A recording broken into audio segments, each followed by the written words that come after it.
All right. What's up, YouTube? Hooked on Football podcast. We're back for week 5 college football. Today, we have 7 different games we are going to be breaking down, Michael and I.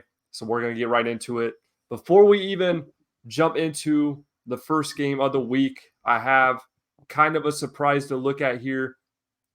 Pick 6 previews, makes a lot of good content, and he put out week 4 opponent adjusted strength of offense. So I'm about to show that right here.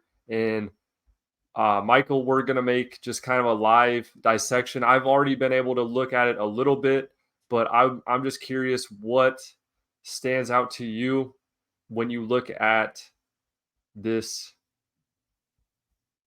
chart here. So I know for me, and I'll let you look at it a little bit. Washington and USC were no surprise to me, but I thought it was pretty shocking that Georgia is down in 42. There's Alabama. I for some reason I can't see Alabama on my screen, but Alabama is pretty far up there too. I want to say 36. Oh, 30. Okay, never mind. I can't see them, but just some kind of interesting information there as far as offenses. I didn't know if you had any surprises that just stand out immediately, but 3 Pac-12 on the top 7. Washington, USC 1-2, Oregon 7. Yeah, that kind of stands out. Michigan's number 10. I feel like Michigan's gotten some flack for not playing that well offensively, but number 10 offense. Ohio State's 12. Well, are you surprised that Iowa's 68th? Yeah, no, not surprised at all. I'm surprised Auburn is actually behind them at 69. That is kind of surprising to me, but no, I'm not at all surprised with Iowa 68. Iowa State at where's 38. Iowa State? I want to say Iowa State's 38, right below South Carolina. Oh, so for some reason cut off. Yeah, or you can't see it either. No, they can't be 38. They got to be like 54th. Nope, they're high 30s. So really, yeah. So they had like one good offensive game last week, and that's basically been it. Yeah, I know. I guess that boosted them, but yeah. So I don't know. I guess conference by conference, you have what? Miami, so that's 1 ACC, 2 ACC Louisville. actually with Louisville. Yeah. Yeah. Notre Dame's independent. Only one Big Ten. 2 SECs, LSU and Kentucky, and 1 Big 12, Central Florida. Not really, not overly surprised by any of those. Where'd Florida State? I feel like Florida State would have been higher had Jordan Travis not got hurt. North Carolina is a little lower than you would have thought. Right. Yeah. So I'd say a lot of offense in the Pac-12. Yeah. Oregon State's 19th. Washington State's 21st. I mean, that's what? 5 schools in the top 21. Yeah. Yeah. So best of any conference, it looks like. Yeah. But anyway, jumping into the first game of the day we're breaking down, that is Clemson at Syracuse. Clemson comes in as a 6.5 point favorite. Last year, Syracuse, they started out in similar position. They were 6-0 before losing in Death Valley to Clemson. They lost that game. It was a very close game. It was 27-21. The Tigers took it home. I think starting out with Syracuse, I think that their coach, Dino Barbers, he's a coach that is under the radar guy. He's always typically, I mean, last year they started out 6-0. This year they're 4-0. You never hear his name in the mix.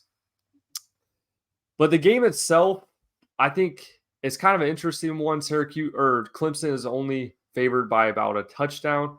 They're playing in the Dome, which is kind of a weird environment in itself. I want to say, or no, that's they play the basketball in there. I'm thinking of it the other way around, where they bring like courts, but it's kind of it's an older dome, kind of a weird environment. But Clemson has played well in the past. The last time they played there, 2019, they won by, I want to say it was like 40 points, but I know Syracuse 4-0, but they really haven't played anybody. They played Purdue, kind of a close game with Purdue, and Purdue's shown just to be awful so far this year.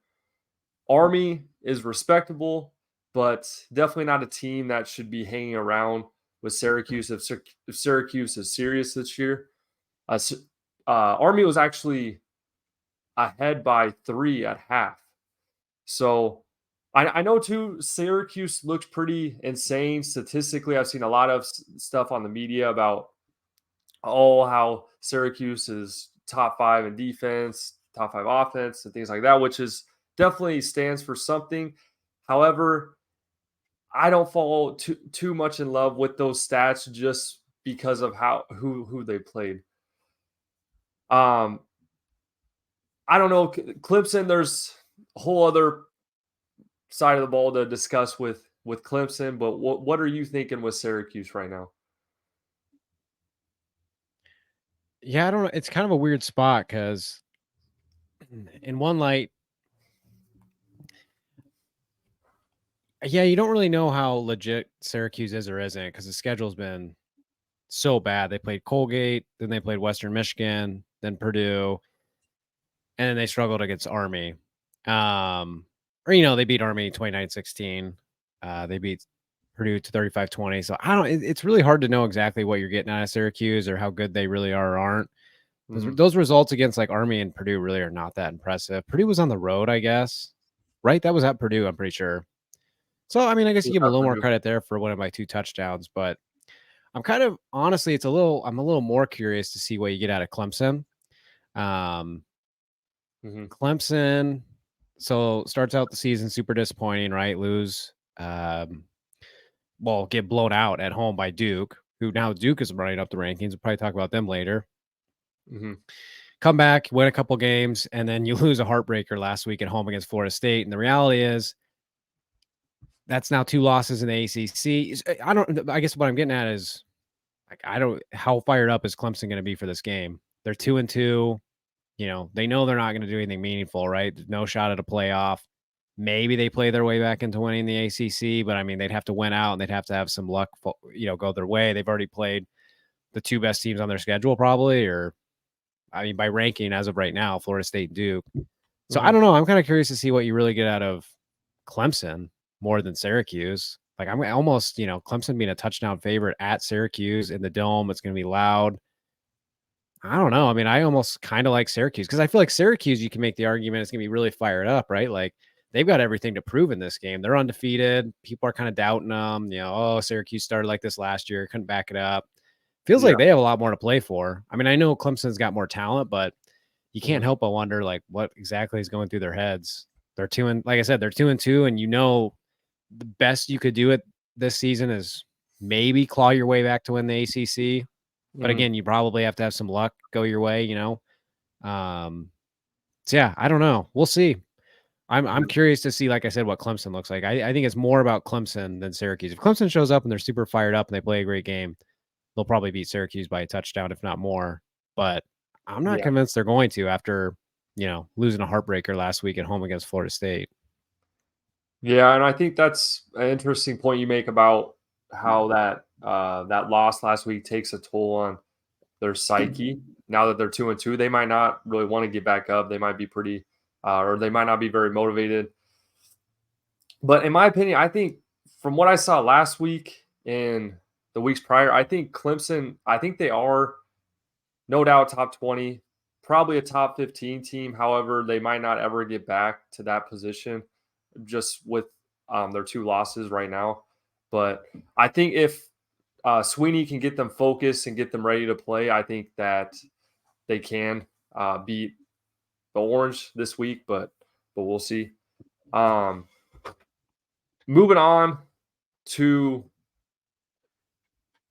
Big Noon Saturday, we have USC taking on Colorado.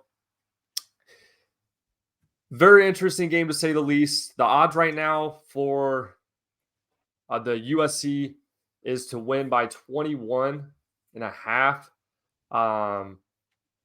The odds for USC for point total is actually 48.5, which I think that is I think that is very low for USC. I think that Lincoln Riley is going to totally run up the score this weekend, but it's an odd game for USC because they're running on a 9 a.m. body clock, so this is a very, very early game for USC. That could definitely be something that is kind of or throws off the Trojans a little bit, I should say.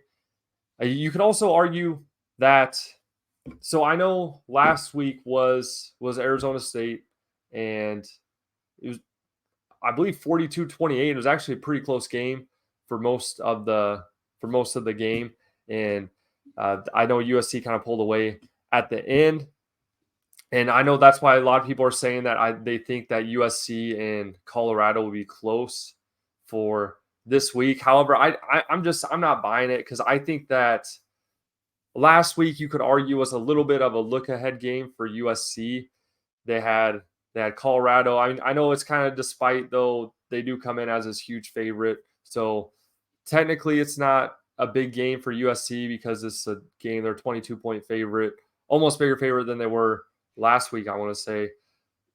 But I think people on USC, Lincoln Riley, they aren't dumb. They know that everybody's going to be watching this game. They've seen the views from the weeks prior, and it's just Colorado's pulling in all the rankings. So I think with that being said, I think that USC is going to be in primetime mode. I think they're going to show out against the Buffalo.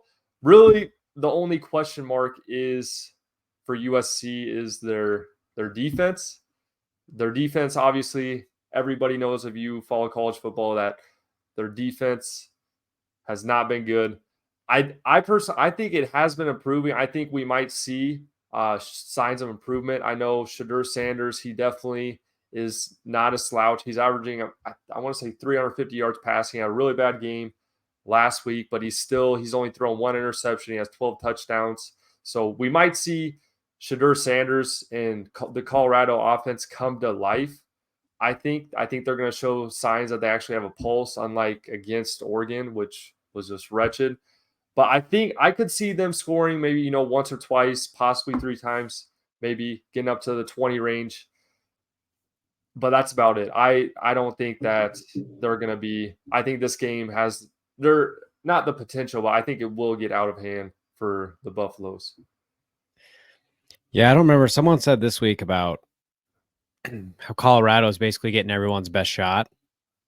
They're like Georgia. Historically, the best teams. It's like, well, everyone's going to show up and everyone wants to give their best effort and take their best shot at the best team. Yeah. And it's funny because Colorado, the way they've been branded, it's like everybody wants to take their best shot at Colorado. Yeah, but the truth is, Colorado, they're not a bad football team, but they're not a great football team. I mean, you and I basically been saying it all season. Like right from the start, we were like, Colorado, great win against TCU, but what is TCU? That game against Nebraska, it got really lopsided at the end, but that was not really a very pretty performance by Colorado for the first, 35, 40 minutes of that game. So yeah, they got a reality check last week with Oregon, and I don't think it's anything against Colorado. They're a 6-6 type team. You know what I mean? Like that's like the type of team they are. I think they're going to hover right around that line this year, which is pretty incredible given they won one game last year. But yeah, I think in this one, USC's got way too much offense. Mm-hmm. Colorado plays good offense, but I think it gets a little overblown at times. How great the offense is. I mean, they're going to be missing Hunter again. Yeah, I mean, again, I know USC's defense isn't that good, so Colorado's offense will definitely look better this week than it did last week against Oregon, where it couldn't do anything. I think they'll be able to get a little rhythm going this week, but again, the problem is USC's defense is they're not that elite. They're going to struggle against other really good offenses, but they're going to show up and give, I think, everything they have this week. So I do expect Colorado's offense to look better, but I just don't think there's any way it can keep up with USC. USC's offense is elite. It was the second best offense in the country. We know Colorado's defense isn't very good. So the problem for Colorado is I just don't think they're going to be able to keep up. the Colorado offense is not as good as the USC offense, and the Colorado defense is far worse. Maybe I shouldn't say far worse. It's worse than the USC defense. So I just don't see any world in which Colorado can keep up with USC. I just think USC is going to score a bajillion points on the Colorado defense. And again, Colorado's offense, I think, has just gotten – where was it on that list? I actually forgot to even look for where they're ranked at this point. But they had to have been really hurt after last week. They did not put up very many yards at all against Oregon. But I just think that's the reality. Again, I know I keep doing this, but go back to the – like, if you haven't watched the first half of Nebraska-Colorado, go watch it. Colorado couldn't do anything against that Nebraska defense. And that's Nebraska. Nebraska has a pretty good defense, but they couldn't do anything. So Colorado's offense is good. It's probably slightly above average, but it's not elite. And USC's offense is elite. So, yeah, I like USC pretty big here just because I think they're going to keep scoring points. Colorado will put up some, but there's just no way in my eyes they can keep pace. Yeah, when the USC offense is firing, that's a sight to see. If you've never – also talking games to go back and watch. If you watch the first half of that Stanford game, I know Stanford's horrible, but if you watch that game, that's something else to see. I haven't seen an offense like that in years. They really fire on all cylinders. They just had the run game kind of emerge last game. The running back Marshawn Lloyd is their running back. He had a game against Arizona State. He had, I want to say, 150 yards rushing. Arizona State's defense coordinator, Ryan Ward, he came out and said that that's the best running back he's seen in the Pac-12 in 2 years. So not only do they have the passing game going with their big three, Taj Washington, Brendan Rice, and Zachariah Branch, now they have a guy on the ground that can run. Yeah, and then too, a name we haven't even said yet, which is just insane, Caleb Williams, who you could make an argument has looked better this year than last year, but the media, what do you call it? The media bias or recency bias is real, or no, the media fatigue is real. And it doesn't help too with all these other quarterbacks that are doing great this year.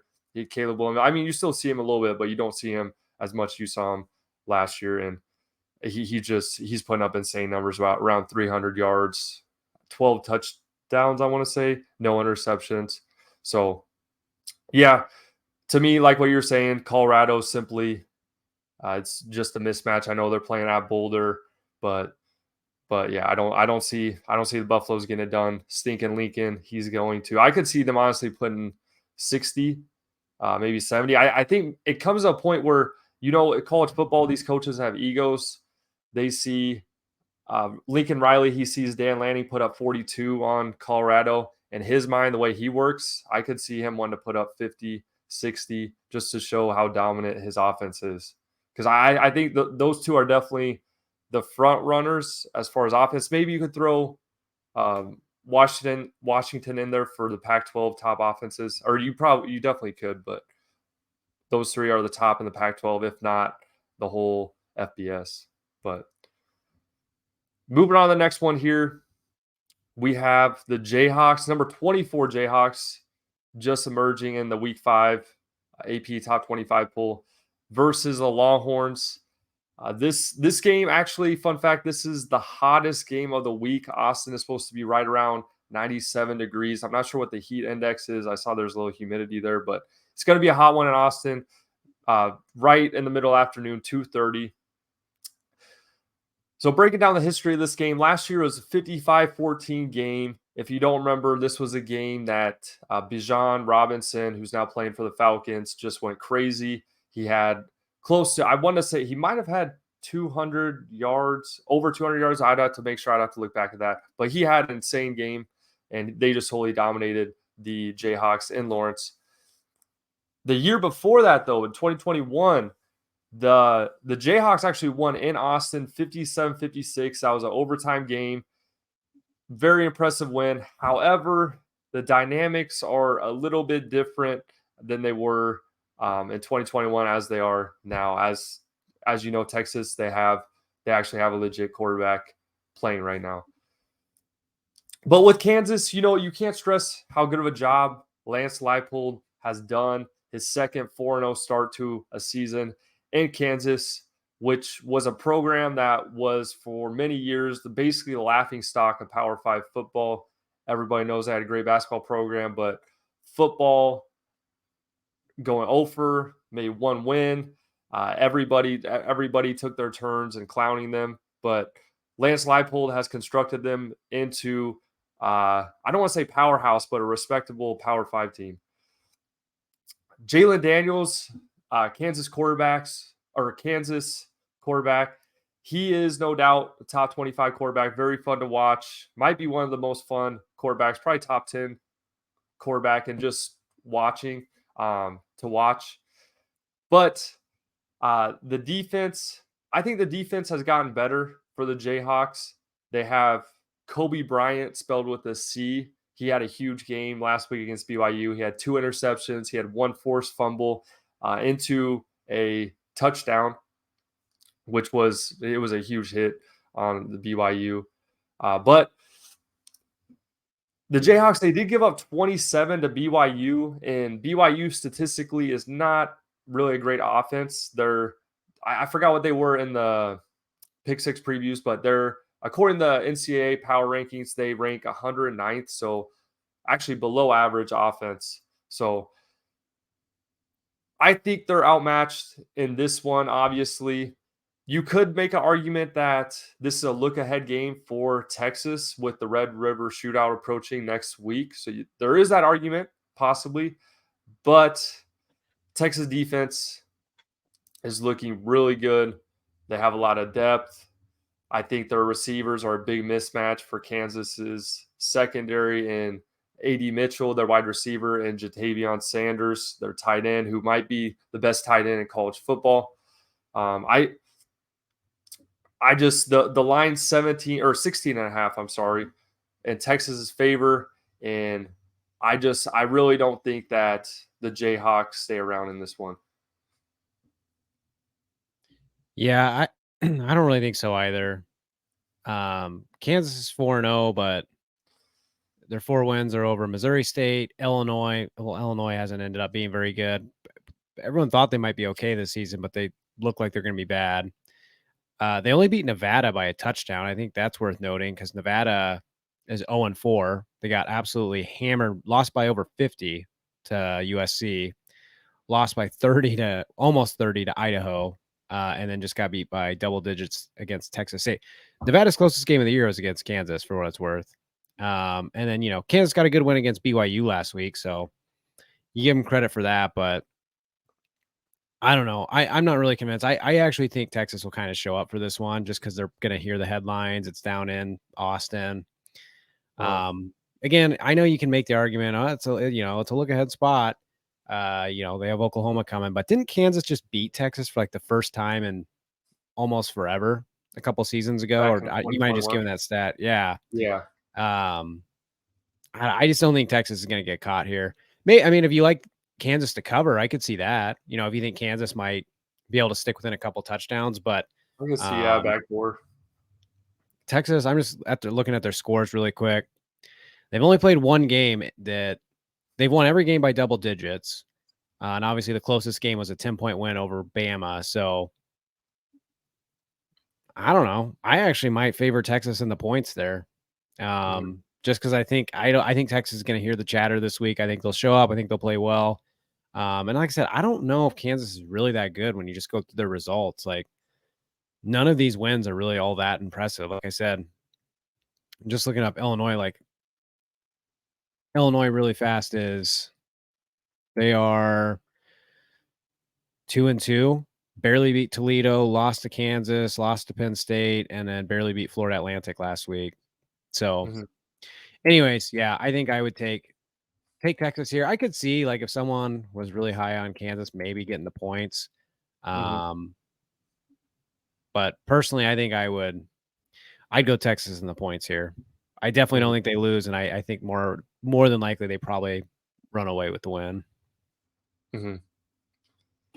I think maybe the one other thing I think that could be an advantage for Kansas, obviously Lance Leipold is a great coach. If he kind of uses that fuel from last year getting embarrassed in Lawrence, possibly using kind of like an underdog story. I don't know, whatever he has to do, but I know that's a little far-fetched. But anyway, the next one is some SEC action. Number 1 Georgia taking on Auburn at Auburn. The line's a little surprising me on this one. Only 14.5 for the Georgia Bulldogs. This is going to be Carson Beck's first rival away game or conference away game. So there's that. Obviously, Auburn's a tough place to play.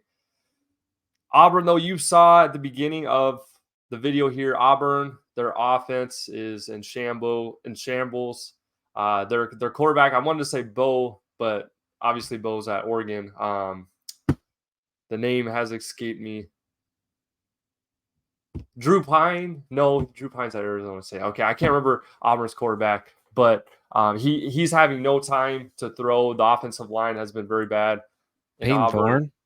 Peyton Thorne, yes, that's it, from Michigan State. I know I said it in a video prior, but I just can't remember. But yeah, and actually their quarterback, or not their quarterback, their coach, Hugh Freeze, was actually quoted and kind of throwing Peyton Thorne under the bus a little bit. I mean, he didn't come out and say, Peyton Thorne sucked or Peyton Thorne was horrible, but he was asked a question about the game, and I mean, you could tell he's clearly frustrated, and he was saying that, well, basically, he was just saying that wide receivers are open. I don't know why they're not getting the ball. Something along the lines of that, just not really putting your players first. They're kind of making excuses for yourself, kind of shouldering that blame on the players, which in a leadership position like college coach, I don't think that should ever happen. You should never put your blame on players. That's just horrible PR. Maybe if you're doing it locker room and private, still I doubt or I don't agree with that, but whatever. But in public, that's never a good look.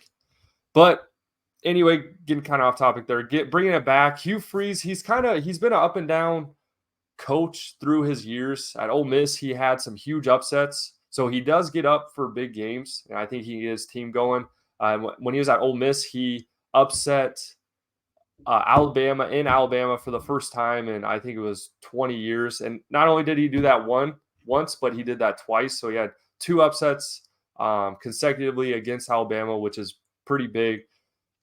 He also at Liberty, he delivered when he was at Liberty 1 year ago or 2 years ago. He delivered Liberty their first, I want to say Power 5, but it might have been SEC or win against the SEC opponent. They beat Arkansas. So he does have some pretty impressive wins on his schedule, or on his resume. What's the word? Yeah, on his resume. But I don't know. I think Georgia showed for South Carolina they're kind of down. I don't think they got up for that game at all, and they came back. I think that Georgia, I think 14.5 is pretty low here. I would take, if I had to, I would take Georgia with the points on this one. Yeah, well, Auburn had the worst ranked offense on that pick 6 offensive ranking list. I don't know where their defense ranks for sure. I should have looked it up, but they look like the defense looks pretty good, which is the only reason I can think that the spread is so low. It's because Auburn's only given up 14, 10, 13, and 27. So it appears the defense is pretty decent, but obviously the offense is terrible.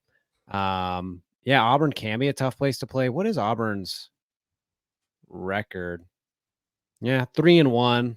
So it'll be loud. It'll be what's that? They haven't really played anybody. Yeah, they beat Cal, and then they lost to A&M pretty handedly last week. So yeah, I get it. I kind of get the spread. I'm guessing that Georgia's offense hasn't really looked that great this year. So I'm guessing that Vegas thinks that it's just going to be a low scoring game. Auburn's defense will play well. Georgia's offense will be mediocre. And then, yeah, I wonder what the over under is on total points. I'm guessing that it's probably relatively low. Yeah, like you, I'd favor Georgia here. I don't really trust Auburn. If your offense is worse than Iowa's, it has to be really freaking bad. So it's pretty hard to get behind Auburn. If the offense is that bad, we still know Georgia's defense is really good. So the problem in those types of games is when your offense is that terrible, just because we watch so many Iowa games, your offense just starts turning the ball over. It starts imploding, and it just puts your defense in a terrible spot. So it doesn't really matter if your defense is that good, because if your offense keeps turning the ball over inside the 30, it's impossible for your defense to keep making stands. So, yeah, I take Georgia here. I like Georgia, and I like the points. I think they'll likely play well. Mm-hmm. Another big SEC game. LSU going to Ole Miss. LSU 2.5-point favorite. I don't have too much on this one. Pretty much my basis though is just which LSU shows up. You saw the zombie LSU last week walking through the game. When they had to, they pulled it out, but it did not look good. Arkansas, middle of the road SEC team, not the best, and they were actually down at some points in that game. So it's really going to be dependent on what type of LSU team shows up. I've seen some people say that LSU is getting worse. I don't believe that at all. I think they're still I still think they're in that argument for a top 5 team, but it's a team that showed last week that can lose to anybody if they're not ready, which shows with this line. Clearly, Vegas believes that it's going to be a close one. Ole Miss is rebounding from a tough loss in Tuscaloosa, a game that a lot of people thought that would kind of put Ole Miss over that, would get them over that proverbial hump that they try to get over each year. It seems like each year they kind of float around that 15 ranked, 15 to 19. So people thought that was going to be the game that gets them over. However, as you know, Alabama kind of went on a route against them, and they're back to kind of their usual position. So I think Ole Miss, they have a chance again to I would say probably get over that hump. A win against number 13 LSU is very impressive. However, I don't see Ole Miss winning this one. Brian Kelly, I think they had a scare last week, but I think Brian Kelly gets the guys ready. And LSU, I think they could, not quite as handily as they had a game against Mississippi State where they won like 30 or 40, whatever that game was. But I think they beat them by, I would say, at least 10 points or maybe even 2 touchdowns. Yeah, I'm curious. I think you'll see what Ole Miss is made of this week. Just because, like you said, they went into Alabama last week. You know, they were undefeated. It was kind of their chance to finally beat Bama and make a statement. And they lost pretty handedly in the end. So, you do wonder, like, did they roll in this week and kind of mail it in against a team like LSU because they feel like they lost their shot last week?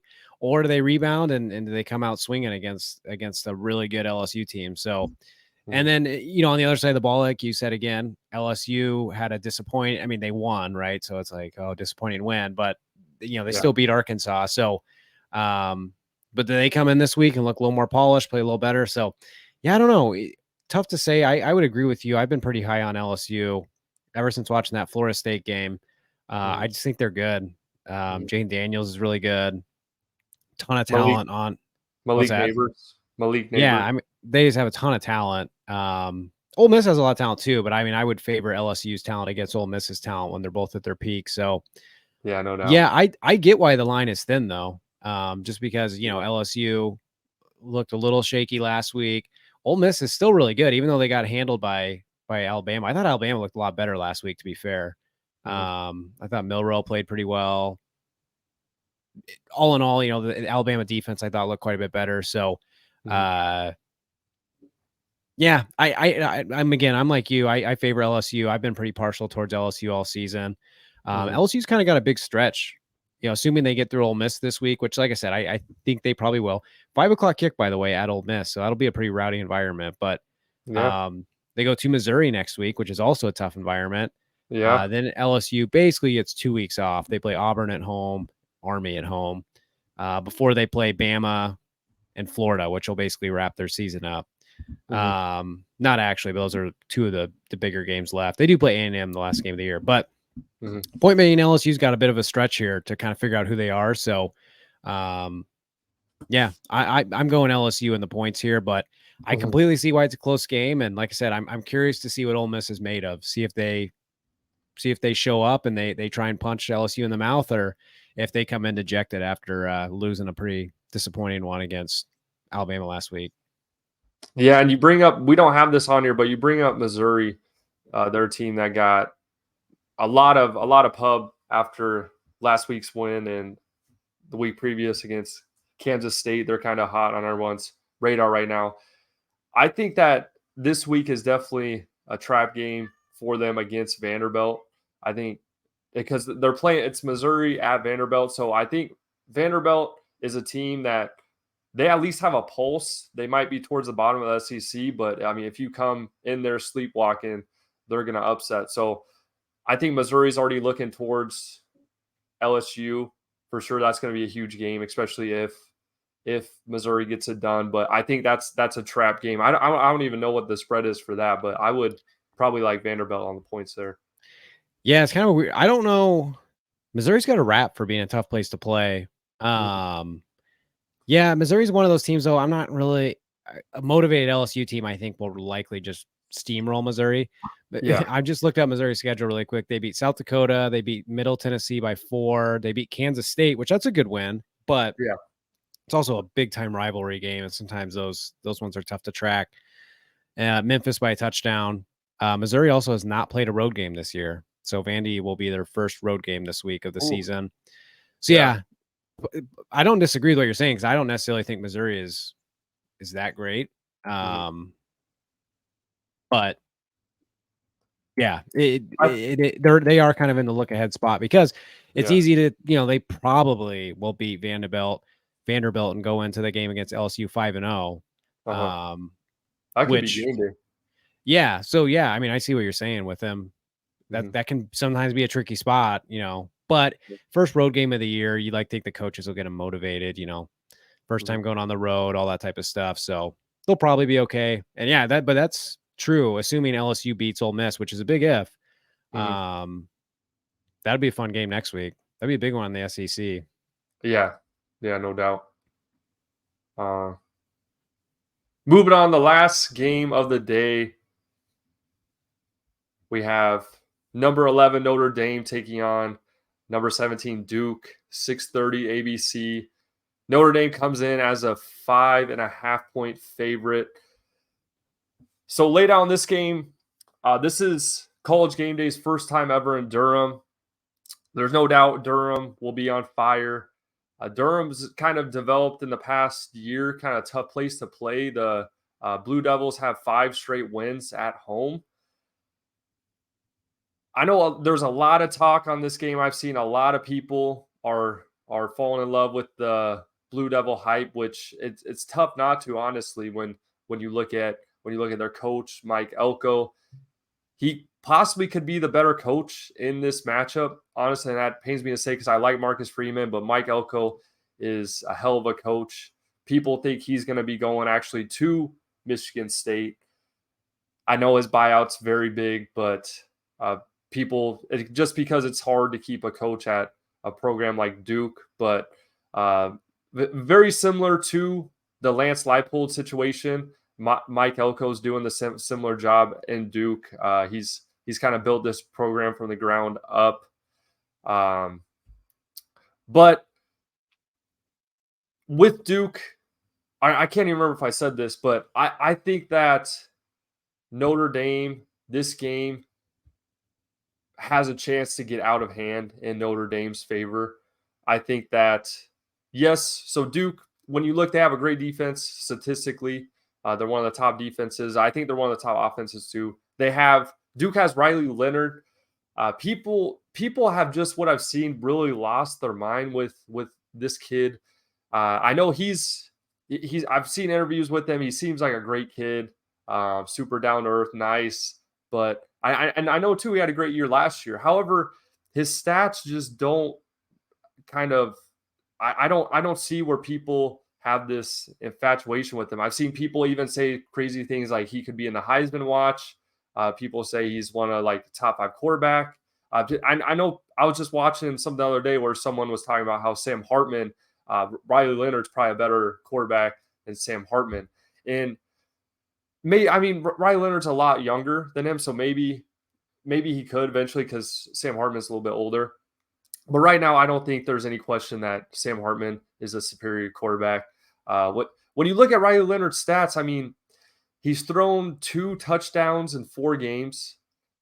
Not great. He hasn't thrown any interceptions, but I mean, really only 2 touchdowns. He's averaged 194 yards per game throwing in the air. His QBR is 80.1, which ranks about 20th in FBS. So I'm not saying that he's a bad quarterback at all. I just think that he might be a little overhyped. Just because anytime anybody brings up Duke, I just hear it's just always, oh, Riley Leonard, like just people kind of lose their mind with him. And I think, I mean, we're going to find out this game if he's really about it, because Notre Dame, obviously they showed that they have one of the best defenses in the nation. So it's going to be an interesting matchup for sure to see how Riley Leonard plays. But, and you can jump in here because I'm going kind of on a tangent. I have some more stuff, but if you want to jump in quick before I get to Notre Dame with Duke. No, I just I like Notre Dame here pretty handily. It is a cool story with Duke. 4-0, game day is going to be there, all that type of stuff. You know, I'm sure they'll get riled up. But I don't like, again, Duke just feels like one of these stories of like, what really is Duke? Like, I mean, don't get me wrong, they've looked impressive, but like, okay, they went to Clemson, won 28-7. Then they came home and beat Lafayette 42-7.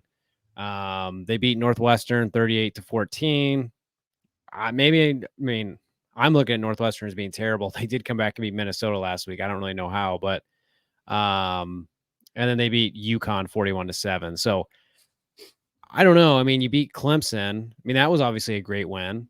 But I don't really know what to make of the other 3 wins. I mean, Lafayette and UConn are basically throw them out. Those are basically scrimmages. So I don't know. What do you really have with Duke? I mean, again, we're going to find out, but I just am not overly impressed with any of those wins. Now, again, there's the possibility Notre Dame coming off a heartbreaking loss, kind of like that Clemson vibe. Not quite the Clemson vibe, but heartbreaking loss at home against Ohio State last week. There's definitely some emotional baggage.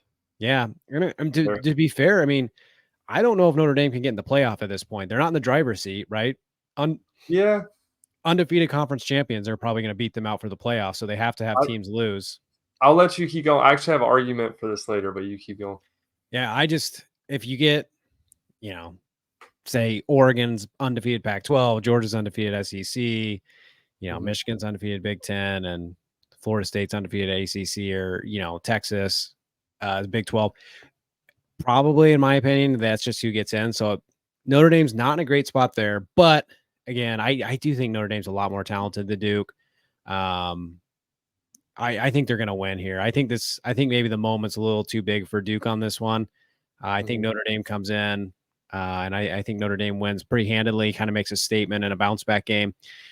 And then I know you're going to go to Notre Dame, but interesting, Notre Dame's schedule is none too easy. So after Duke this week, they have to go to Louisville next week for a night game. Who's looked really good too. Yeah. Then they have to come home and play USC in what will be a massive game.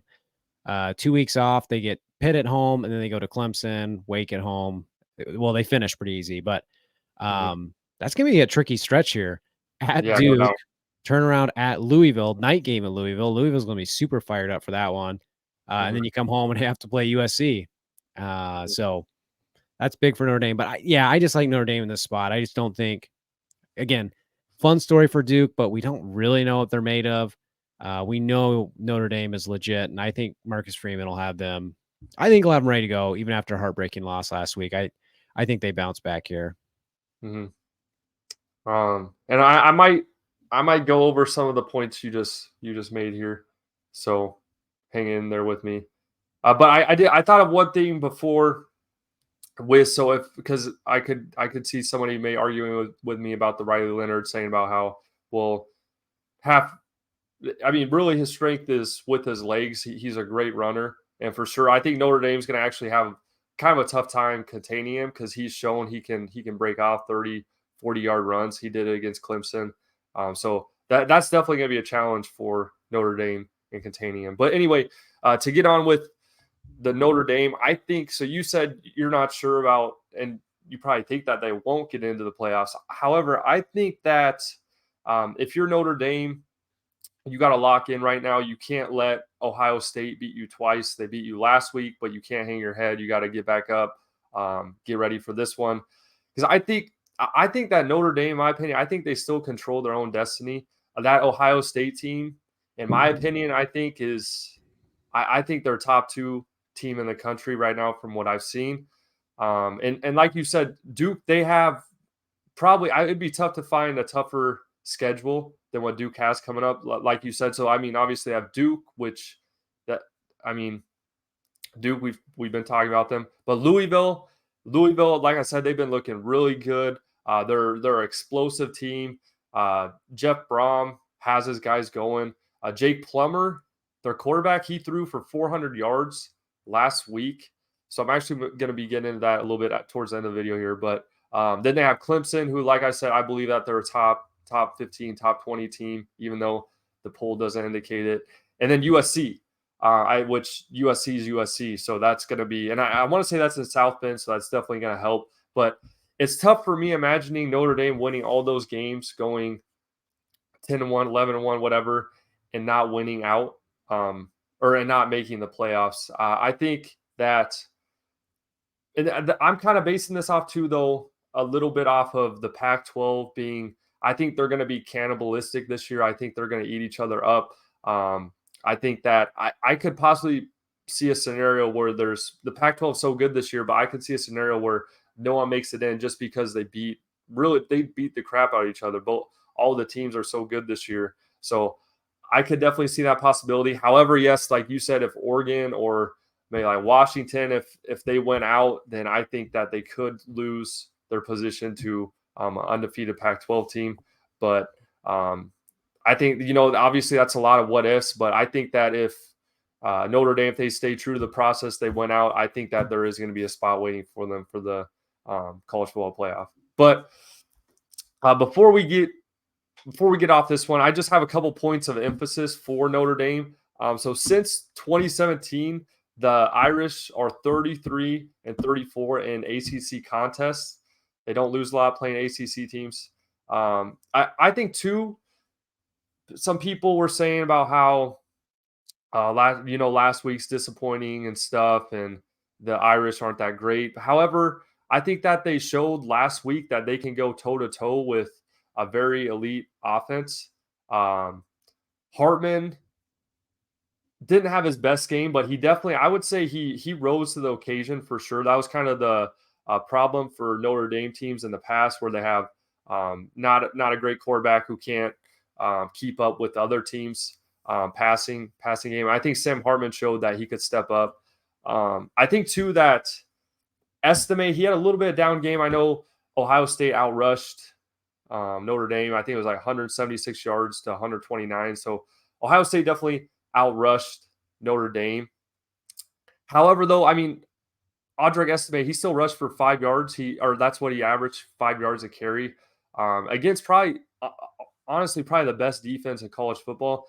This Ohio State team, this has been one of their best starts since that 1975 team, which I know. Okay, I'm not going to lie and say I know about that defense, but I know there's been a lot of great defenses come through in those, 50 years, and so that defense had to be pretty good. But that's just my piece on Notre Dame. As you can tell, I'm still pretty high on them. I don't think that that's a team you should give up on. So I take them with the points, and I think the game has the potential to get out of hand. But moving on to our last game that we're going to be talking about. So if you're watching this on Saturday, you can just you can skip this part here. But what I would consider the best game of the week, we have number 10 Utah taking on Oregon State. This game is in Berkeley, Oregon. The Ducks come off, or not the Ducks. Holy cow! The Beavers come in as a 3.5-point favorite. They're currently a 6-win streak at home. Oregon State is. So that's something to take note of. But the series is currently tied 12-12. Utah routed Oregon State last year at Utah. It was 42-16. However, it looked a little bit different, like the Texas-Kansas game, a little bit different dynamics. Oregon State had a different quarterback who was not as good as DJU. But looking at Utah, no Cam Rising news, which means no Cam Rising probably again this week. That's definitely going to hurt Utah. Utah defense, though, they're as good as it gets. I think Kyle Whittingham is probably in that talk for best top 3 coaches. He doesn't really get talked a lot about, but what he's doing with such a hobbled offense and how they beat UCLA last week, and then they creamed Florida that first week. I think that it doesn't get talked about enough.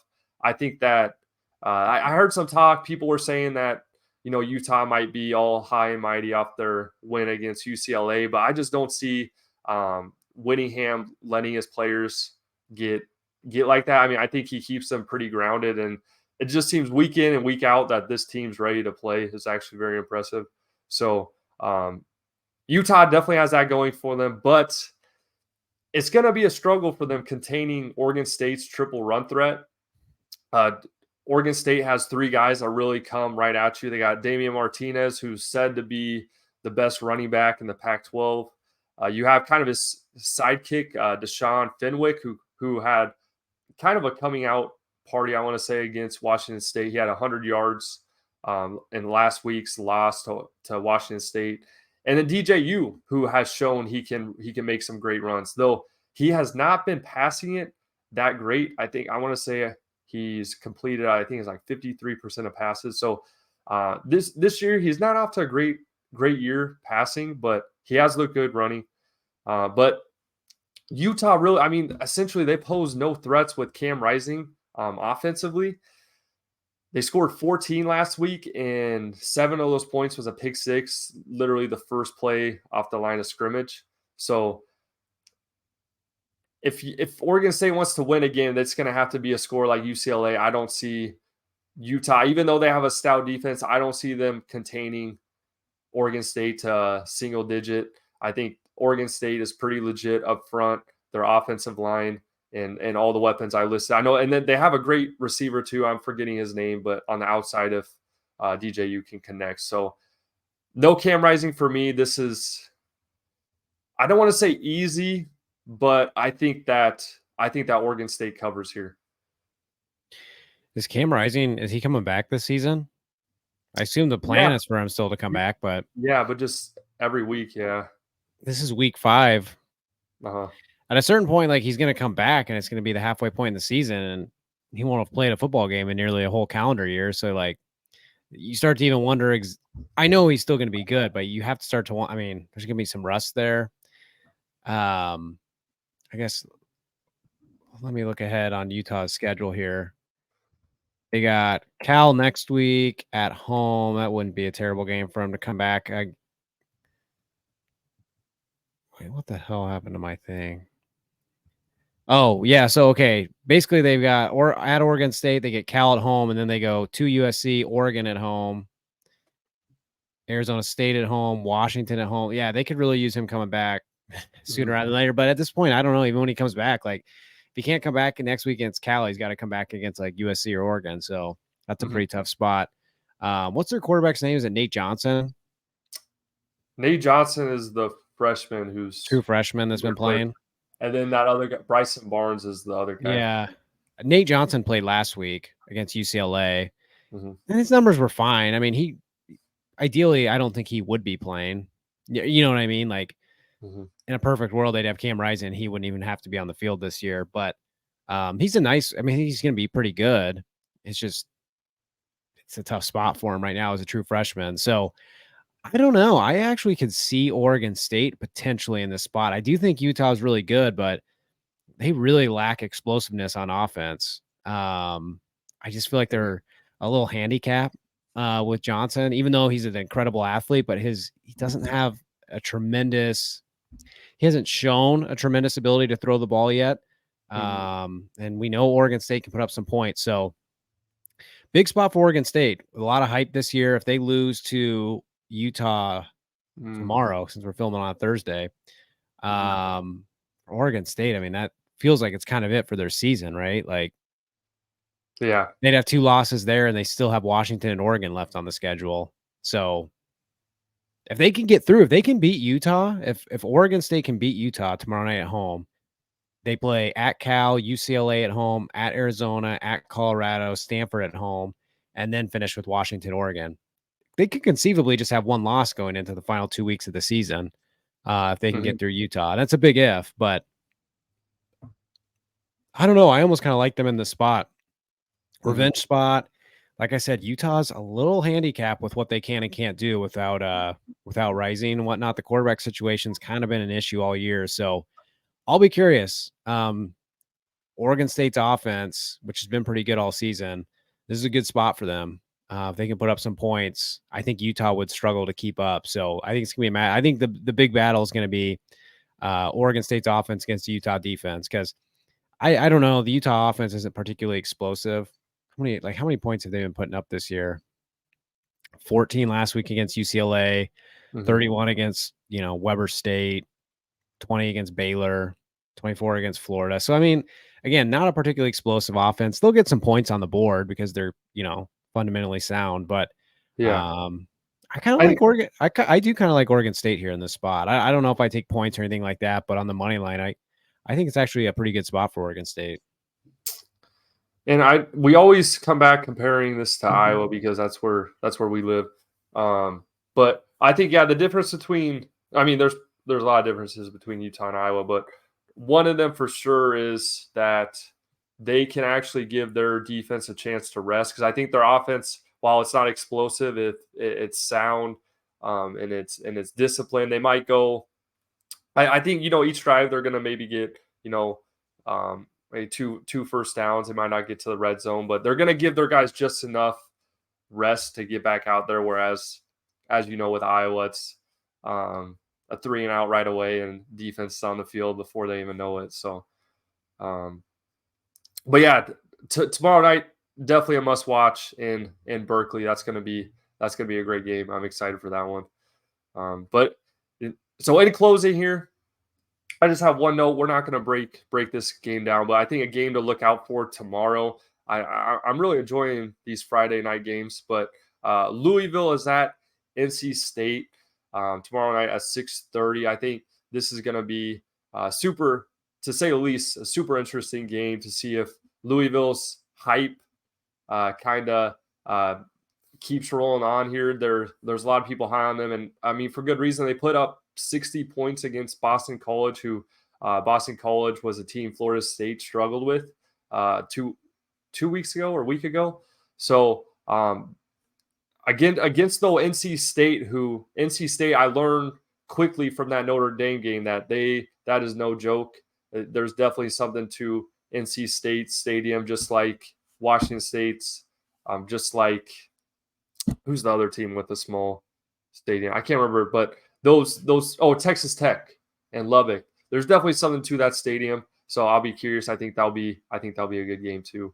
But yeah, I don't know if you had any closing thoughts on that. No, that's okay. That should be a fun game. Kind of smart, I think, of the ACC in a way.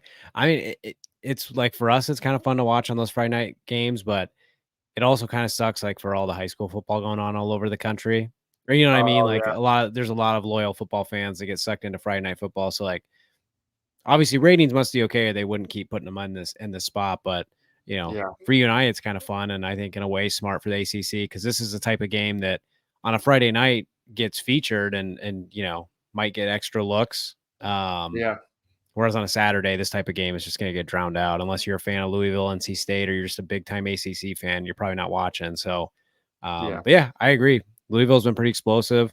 NC State is historically a tough place to play. So, that should be a fun one. Mm-hmm.